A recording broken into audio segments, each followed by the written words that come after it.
Saudações, galera, beleza?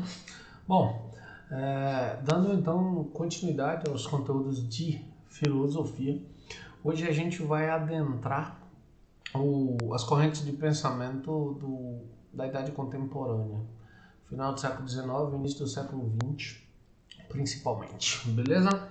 Então vamos adiante. Bom, o livro de vocês propõe uma reflexão acerca do que ficou conhecido no final do século XIX, início do século XX, como a filosofia do continente e a filosofia da ilha. Mas aqui cabe um contexto, a apresentação de um contexto, para que vocês entendam alguns aspectos. Entendam o seguinte, vocês bem sabem que a filosofia é mãe da ciência. Que a ciência, nos moldes que nós conhecemos hoje, ela nasce como um fruto de debates que surgem e que se consolidam dentro da filosofia. No entanto, quando a ciência se separa da filosofia, quando a ciência começa a desenvolver um método próprio, começa a criar formas próprias de atingir conhecimentos seguros, a gente tem uma outra dinâmica dentro dessa ideia de pensamento científico. E essa outra dinâmica de construir um conhecimento seguro, verificável, começa a colocar em xeque, ou seja, começa a colocar em dúvida o valor da filosofia enquanto conhecimento. Por quê? Porque os sujeitos do período começam a dizer, caramba, a filosofia é mãe da ciência, mas a ciência avançou absurdamente na construção de métodos seguros para validar suas verdades, enquanto a filosofia continua lá, recuada, debatendo temas, discutindo questões que ela não necessariamente oferece meios para verificação de suas verdades. Então, começa a surgir um movimento em prol de garantir à filosofia um método ou métodos para se garantir suas verdades e assim aproximar a ideia de filosofia de uma ideia de uma segurança da ideia de ciência. E aí surgem dois movimentos que vão receber metáforas diversas, vão receber metáforas geográficas quando dizem filosofia do continente, a filosofia da ilha. Vão receber metáforas linguísticas quando dizem a filosofia anglo-saxã e a filosofia franco-alemã. Vão receber aí uma perspectiva metodológica quando falam sobre filosofia analítica e filosofia histórica, porque dentro dessa metodologia abordam a filosofia de formas diferentes. Mas esses dois movimentos, eles só recebem essa nomenclatura, eles só passam a ser chamados assim a partir da segunda metade do século XX. Por quê? Porque enquanto estavam se desdobrando, enquanto estavam sendo produzidos, eles não se chamavam dessa forma. Tranquilo? De buenas?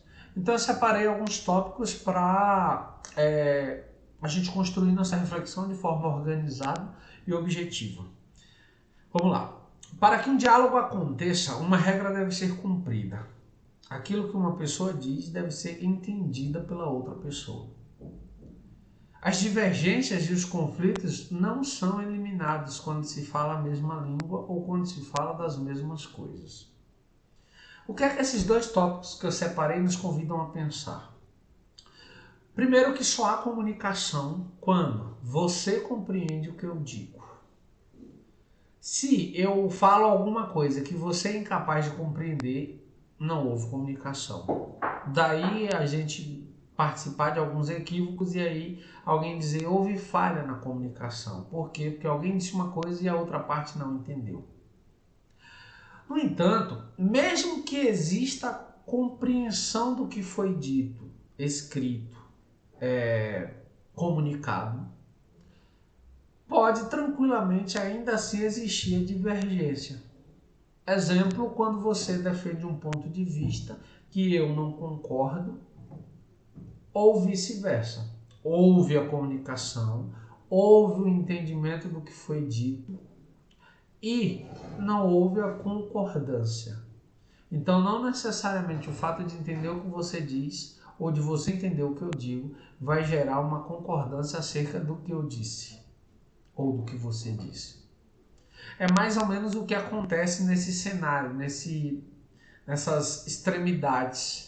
A filosofia da ilha, a filosofia analítica está propondo uma forma de pensar essa filosofia a partir de métodos, a partir de regras muito claras, muito estabelecidas, que ofereçam à filosofia o rigor técnico para que ela seja considerada uma validade científica. E uma outra área, que é a área que usa a história da filosofia como método, vai propor uma abordagem diferente, que é de estudar quem foi que pensou a filosofia ao longo da história. E como elas não tinham áreas em comuns de interesse e não falavam sobre a mesma forma de filosofia, elas simplesmente optaram por não se comunicar. Então, se você estudava filosofia no continente, ali na França, no centro da Europa, na Alemanha, nos países adjacentes, você não tinha um contato, um debate com quem produzia filosofia na ilha, tendo ilha como referência à Grã-Bretanha, a todos aqueles países que estão ali nas ilhas da Grã-Bretanha. Tá claro até aqui? Se tá, eu vou avançar. Bom, a gente já teve em outros momentos da história da filosofia esse tipo de dicotomia, ou seja, esse tipo de contradição. Eu enfatizo para vocês com certa frequência, e vocês devem se recordar, que eu sempre disse que ao longo da história da filosofia, os indivíduos ou pegaram o conhecimento de um pensador anterior e aprofundaram, ou pegaram o pensamento de um determinado pensador e questionaram esse pensamento e debateram sobre esse pensamento.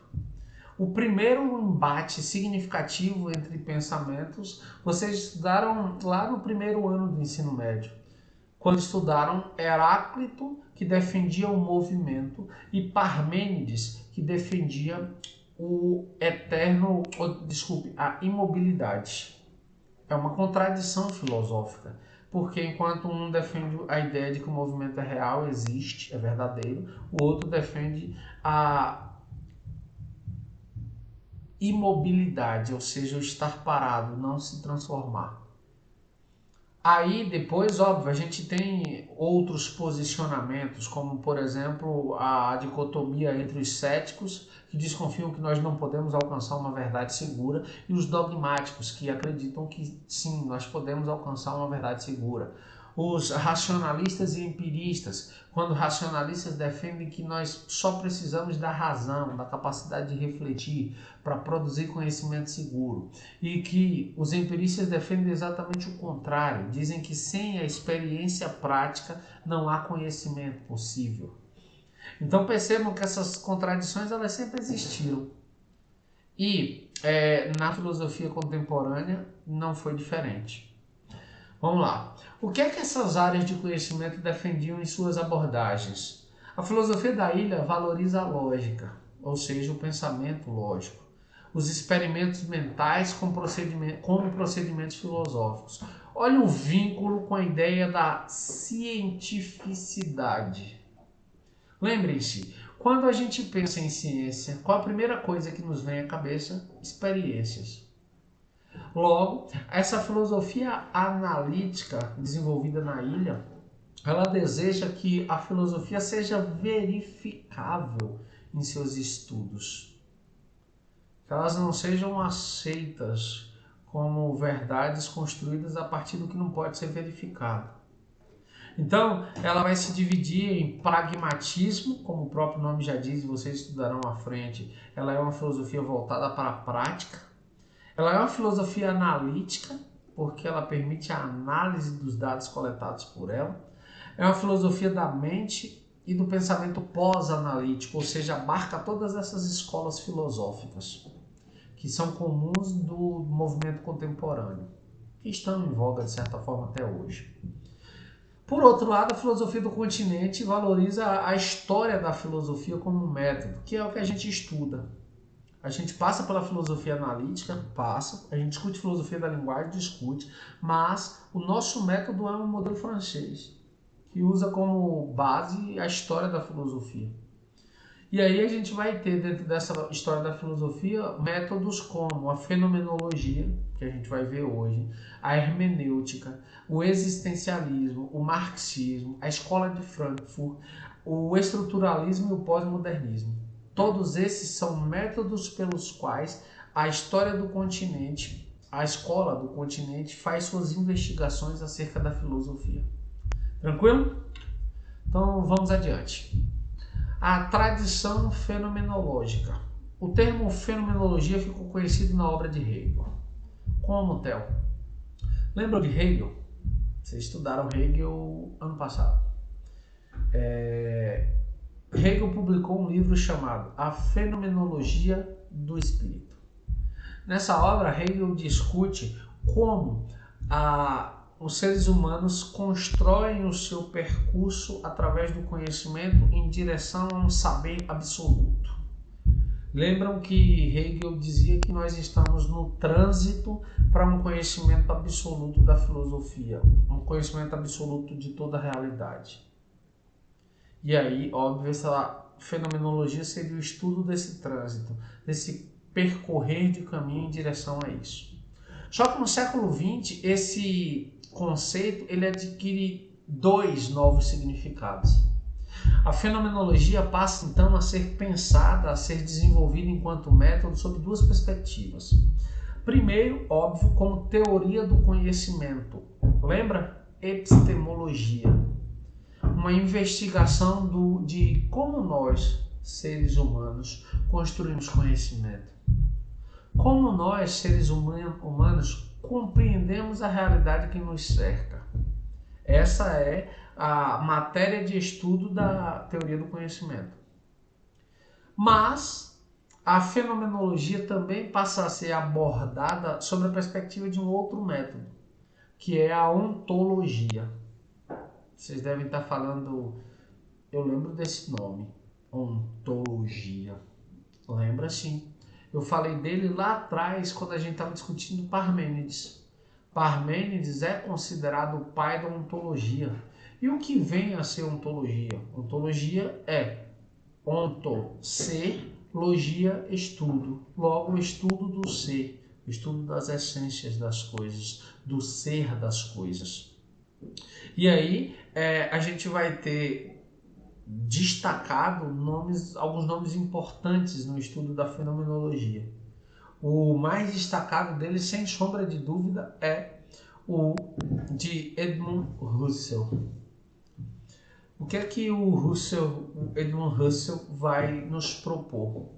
Ele vai primeiro propor, e ele é matemático por formação, e ele está dentro do princípio da filosofia analítica, ou seja, a filosofia da ilha.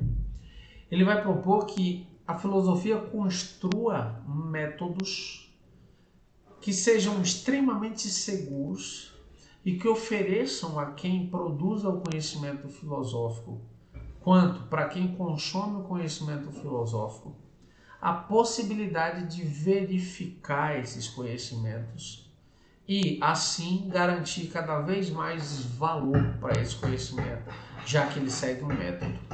Ou seja, o que ele queria, tornar a filosofia tão segura quanto a própria ciência, um conhecimento tão respeitado quanto a própria ciência. Bom, dentro dessa lógica, tornou-se assim importante investigar o fundamento do conhecimento, o modo como a consciência tem acesso às coisas, como somos capazes de conhecer o mundo. Pense o seguinte, deixa me ver. Um exemplo para vocês pensarem de forma mais objetiva. A física, ela estuda os fenômenos naturais. Se você sentar para conversar com um físico, ele vai te explicar tranquilamente por que chove, da forma como chove, como se formam os raios, ou como os raios acontecem, como os trovões acontecem. Ele vai te dar uma explicação de como as coisas são, como elas são. esse pensamento filosófico, ele vai além da ciência. Ele não quer falar como as coisas são. Ele quer saber por que as coisas são como são e como nosso entendimento, ou seja, nossa consciência, se apropria desses fenômenos. Ou seja, como nós produzimos conhecimento a partir da análise desses fenômenos. Olha que guinada, velho. Olha que mudança significativa. E óbvio, aqui eu estou analisando sob o ponto de vista da teoria do conhecimento. De como nós, seres humanos, enquanto espécie, formulamos o conhecimento da realidade que nos cerca. A partir da tradição fenomenológica, surge uma outra tradição, que é a tradição ontológica, ou seja, a tradição do estudo do ser, que vai gerar nomes aí dos chamados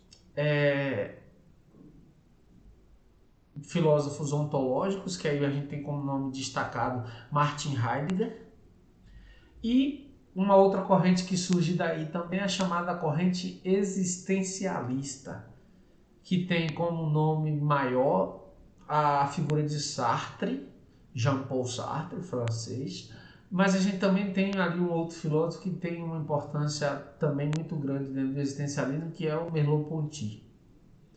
E vocês devem estar se perguntando, mas Theo, você já falou sobre o existencialismo? Sim, eu falei. Falei sobre o pai do existencialismo, que é Soren Kierkegaard. Mas Kierkegaard é pai do existencialismo humano. Sartre é pai do existencialismo político. Tranquilo? E quando a gente estiver falando sobre Sartre, então, eu acabo fazendo uma distinção sobre esses dois modelos. Beleza? Então vamos adiante.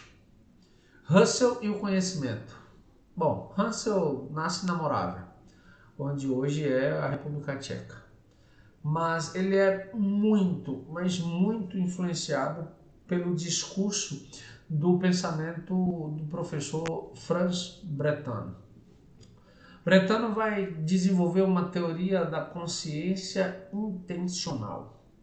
E aí, Husserl, apesar de ser matemático de formação, ele vai se embrenhar pela filosofia na tentativa de compreender essa teoria do conhecimento de como nós, seres humanos, somos capazes de entender a realidade que nos cerca e mais, de explicar essa realidade que nos cerca. Então ele vai avançar na tentativa de construir uma ciência, de fazer da filosofia uma ciência rigorosa, com seus métodos e com suas abordagens muito claras e muito bem definidas. Então vamos adiante. Bom, desde o início ele demonstrou uma forte preocupação de transformar a filosofia numa ciência rigorosa. Empenhou-se na tarefa de investigar, olha o que eu disse, os fundamentos do conhecimento, ou seja, como nós conhecemos, por que conhecemos, como percebemos a realidade, por que percebemos dessa forma, como acessamos essa realidade.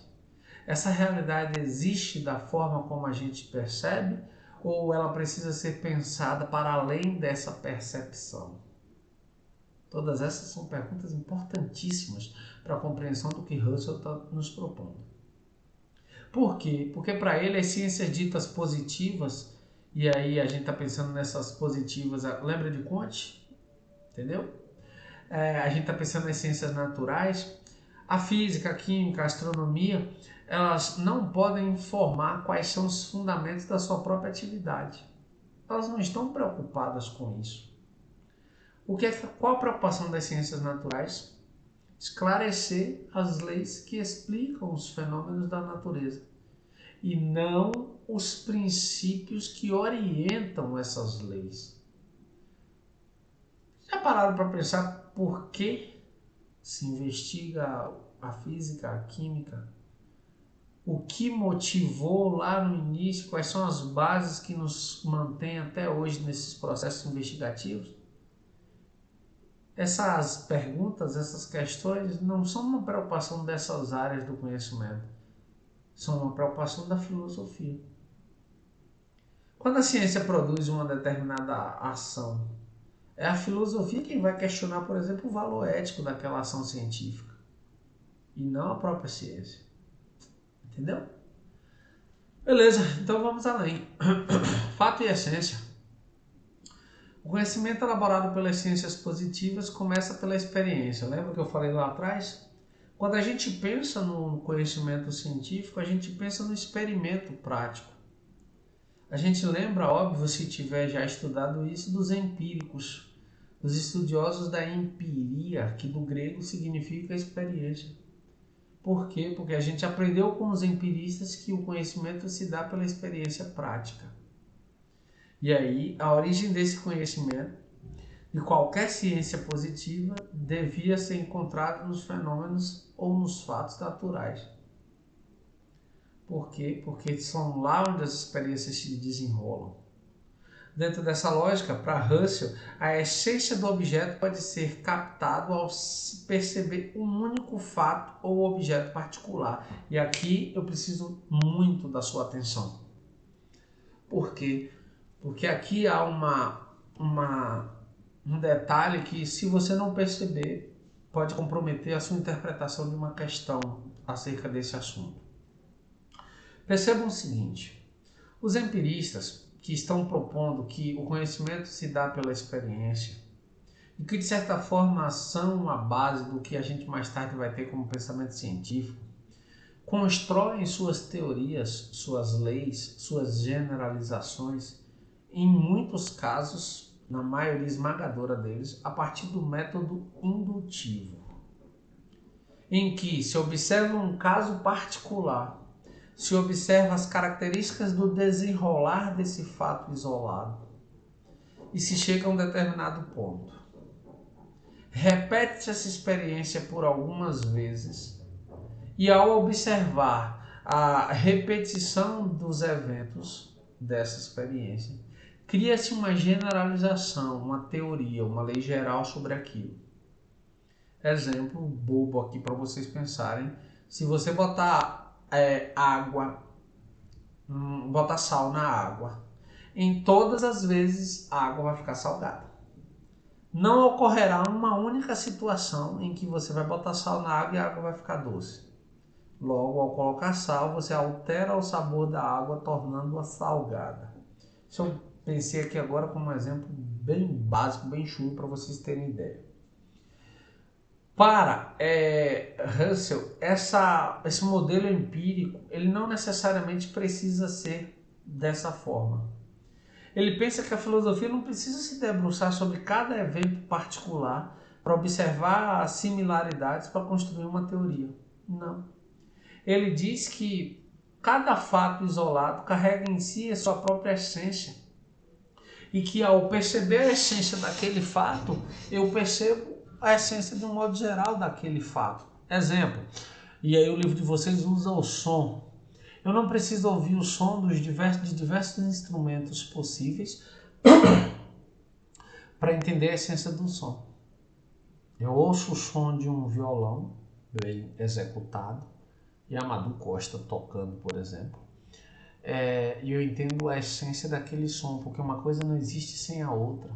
O som e a essência dele caminham juntos para Russell.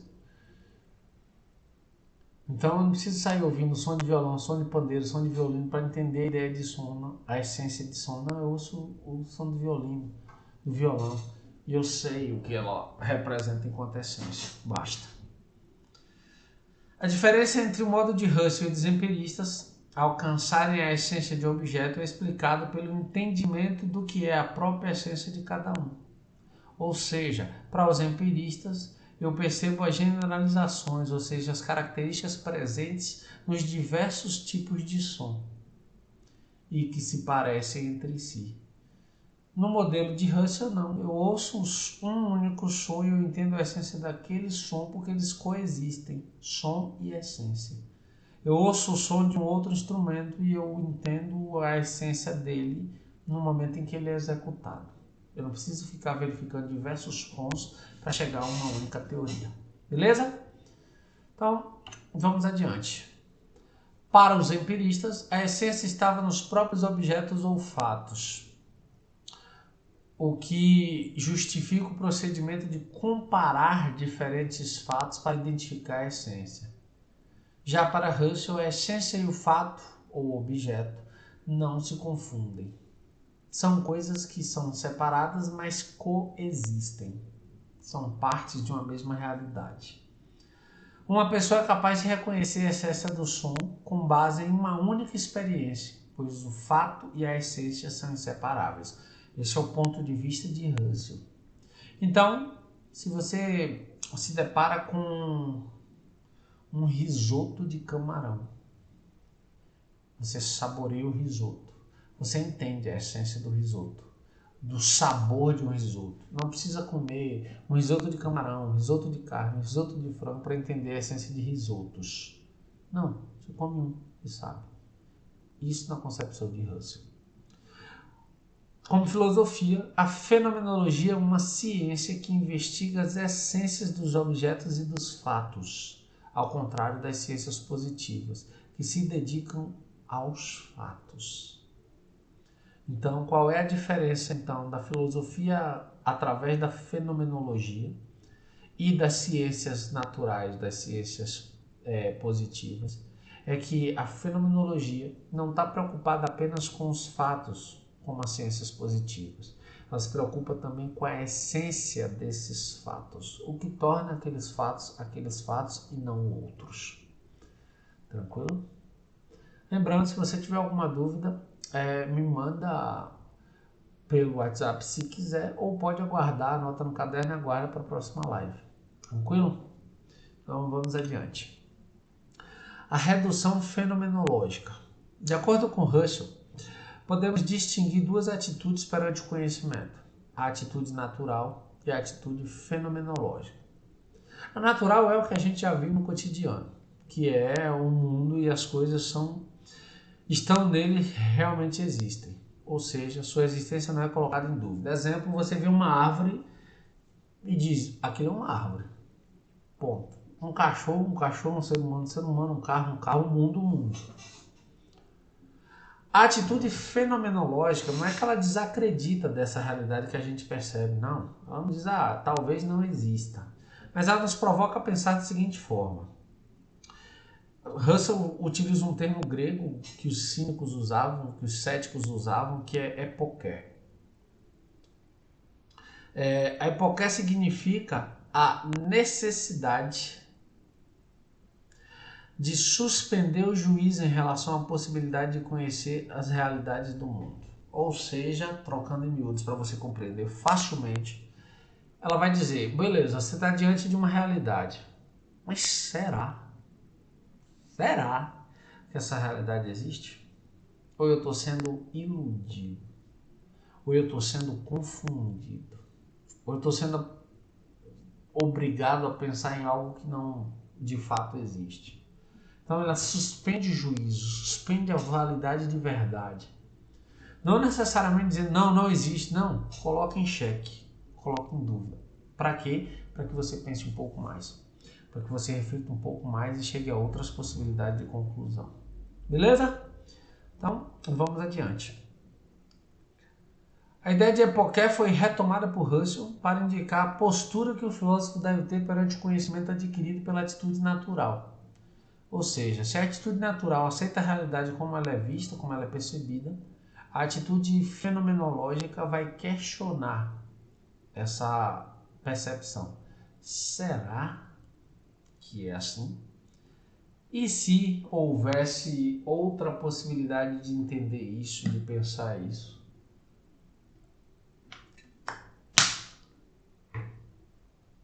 Tranquilo? Então, vamos adiante. O filósofo e o mundo. Uma das coisas que vocês sempre estudaram acerca da filosofia e que de certa forma nunca deixaram de estudar, inclusive isso é parte da prática de vocês enquanto estudantes, é ter curiosidade, é duvidar, é questionar, é colocar em xeque as verdades que lhes são apresentadas.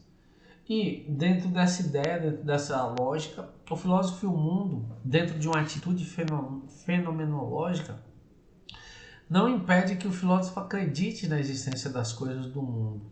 Não, o filósofo acredita. Mas é obrigação dele, enquanto ser curioso, enquanto ser que busca o conhecimento, que busca a sabedoria, duvidar das coisas que ele conhece. Lembra? Só sei que nada sei. Isso é um reconhecimento de não conhecimento, ou seja, do desejo de buscá-lo. Desculpa. Vamos adiante? A atitude fenomenológica não nega a existência do mundo, mas impede que as crenças formuladas com base em uma atitude natural fundamentem o conhecimento. Ele não está negando que o mundo exista, que a realidade que nos cerca exista. Ele está questionando essas realidades para que o conhecimento sobre elas seja ampliado. Senão a gente estaria provavelmente vivendo em cavernas até hoje, sem questionar valores, sem questionar conhecimento, sem avançar tanto em conhecimento quanto em valores e ocasionar o descobrimento e ampliação, por exemplo, das tecnologias. Tranquilo? Entende por que o conhecimento ele é tão significativo, ele é tão valoroso para o desenvolvimento da sociedade como tal? É isso, meus caros. Então vamos para a última etapa desse momento, que é a intencionalidade da consciência. Lembra quando eu falei do Franz Brentano? O Brentano ele vai influenciar muito Russell porque ele formula uma teoria de que a consciência ela não é espontânea no sentido de eu tenho consciência de algo, mas ela chegou aqui. Eu não sei explicar como ela veio parar aqui. Não. O Franz ele vai construir a ideia de que se a consciência existe, e ela existe numa relação intencional com o objeto. Então, para Brentano, ter consciência é ter consciência de algo. E isso faz na cabeça do Russell. Porque ele vai dizer, caraca, velho, se eu passo a ter consciência de algo, nada na minha vida é sem motivo. Ao tomar consciência de algo, esse tomar consciência é fruto de uma escolha feita por mim. E aí, velho, que doideira. Ele vai construir essa observação dessa realidade a partir dessa lógica. Porque, para ele, a consciência é intencional porque toda consciência é consciência de alguma coisa, estando sempre voltada para algum objeto. Ela é tão somente um movimento de apreensão desse objeto. Lembra que eu falei quando a gente estava discutindo teoria do conhecimento lá no 9º ano? Eu disse para vocês que o conhecimento é fruto da relação entre objeto e sujeito. Existe um objeto que pode ser conhecido e existe um sujeito que pode conhecer. Dessa relação surge o conhecimento.